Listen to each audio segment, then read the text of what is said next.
So this video is called Mafia Mythbusters because I haven't heard a whole lot of people. It's just, people like to talk about my face. They like to say I'm, various things, but nobody really wants to really talk about the main thing that's here, which is the guy who came to kill me. So the only rebuttal I've heard is from Ethan directly. He says that the man was a DoorDash driver. Okay, so let's talk about that. First of all, the DoorDash driver should have a package with him. So this is the sequence of events. He gets out of the car, goes across the street. Remember, there's 3 in the morning. There's no, you can't say he's a guest. He can't be checking in. He's never been there before. But you could say he's a delivery driver. Let's say that.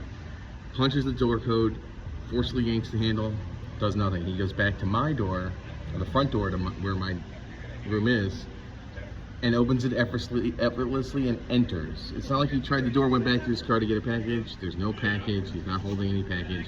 He has a jacket with his hands suspiciously in his pockets, and that's sort of what it is, right?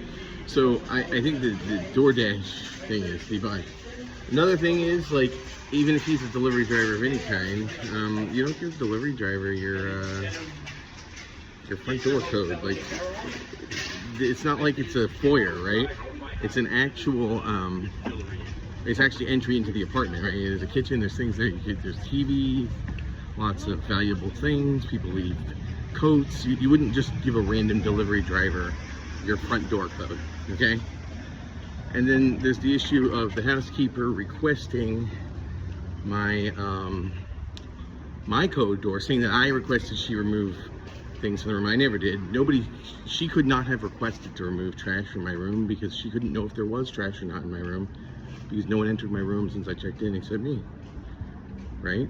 They only clean the rooms when they turn them over. So, and that lady was not, she only requested my code for my room, and she somehow knew I was there. I'd never met this lady in my life.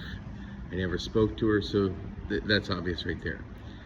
Not to mention the words Florida and mafioso being in an Albuquerque Airbnb are hard to put in any other context, right? I made the joke with my brother because he would jump on anything I would give him, oh, maybe it was my boiler cap, maybe she saw Gangs of New York.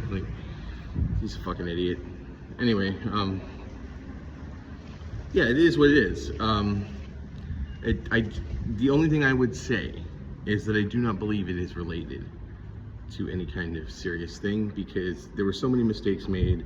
I've got to believe that people who do that sort of thing have some kind of professionalism, right? I can think of things that they did that even me as a layman, I would not put my fingerprints all over the door across the street, right?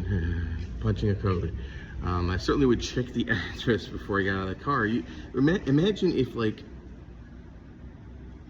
imagine if it wasn't electronic locks and goes in the wrong house, the wrong people there, and then they've seen him, all kinds of weird stuff.